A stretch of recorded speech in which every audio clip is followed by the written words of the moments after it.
Всем привет, с вами Electronic 40. В сегодняшнем видео хотел бы рассказать, как поменять пин-код для сигнализации Pandora. Пин-код меняем сервисный. Никому не секрет, что заводское значение составляет 4 единицы. У многих автолюбителей, у которых стоит сигнализация Pandora, рано или поздно приходит желание сменить пин-код. Чтобы ограничить вашу сигнализацию, настройки от доступа третьих лиц и убрать возможность вообще программировать какие-либо там брелки, опции без вашего ведома. Если у вас сигнализация без GSM и, естественно, с обычным пейджером, которая никак не оповестит вас о смене брелков в ходе в режим программирования.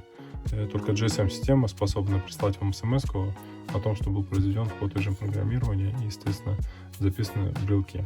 Сегодня рассказываем на базе Pandora 6X LoRa, на базе этой сигнализации. Так, предисловие. Стандартно в меню программирования Pandora смена пин-кода идет на втором пункте программирования. А для этого что нужно? Берем нашу сигнализацию, в принципе, достаточно подать питание, и даже установлен блок на машине, естественно, находим кнопочку аварийного отключения, валет, вот так вот она выглядит. Вводим сейчас заводской пин-код 1, вторая единичка, третья, четвертая. Правильный ввод пин-кода система находится в начале меню программирования. Для того, чтобы войти в меню программирования пин-кода, нам необходимо нажать два коротких раза. Раз, два. Сигнализация вошла в меню смены пин-кода. Теперь она требует от вас ввести ваш пин-код. Вводим. Допустим, у нас будет 2211. Вводим цифру 2. Раз, два. Вторую цифру 2. Раз, два. Теперь единичка. И вторая единичка. Тем самым мы ввели 2211. Теперь наша сигнализация требует еще раз ввести наш пин-код, новый уже. Вводим. Раз, два. Вторая циферка. Так, третья цифра, единичка. И четвертая цифра.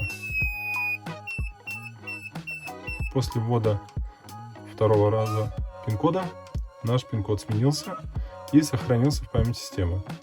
Некоторые наши подписчики немножко действовали неверно, они забывали вводить второй раз пин-код, подтверждающий. Так же, как и везде, а здесь используется подтверждение, чтобы не ошибиться. Вдруг вы забыли, ввели неаккуратно, естественно, 5 раз нажали или 6. На текущий момент наша сигнализация находится все же в режиме программирования. И чтобы выйти из режима программирования, нам можно сделать две вещи. Включить или выключить зажигание, точнее включить и выключить через секунду прям сразу же. Или же второй способ — это зажать кнопку валет, подержать до 10 сигналов. Нажимаем, держим. Раз, два, 3, 4, 5, 6, 7, 8, 9, 10. Все.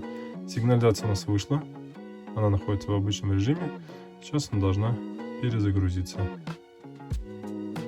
Идет перезагрузка. Один брелок, одно мобильное устройство. Говорит нам об этом зуммер и светодиод. Так, теперь что мы делаем? В подтверждение нашего пин-кода попытаемся, в подтверждение смены, попытаемся ввести заводской пин-код. 1. Так, третья единичка. И четвертая единичка. Индикатор нам говорит о том, что пин-код неверный, цифры принятые, но они не совпадают с вашим пин-кодом. Соответственно, пин-код нашей сигнализации поменен. Теперь самое главное, чтобы вы его не забыли. Настоятельно рекомендуем записывать данный пин-код в инструкции. Здесь в инструкциях практически во всех есть специальная глава. Ее достаточно найти. Вот в конце, где есть описание, где что стоит, либо на полях заметок. Тут, в принципе, достаточно места. Естественно, вашу инструкцию храните, и в случае перепродажи вашего автомобиля рекомендуем эту инструкцию отдать новому владельцу.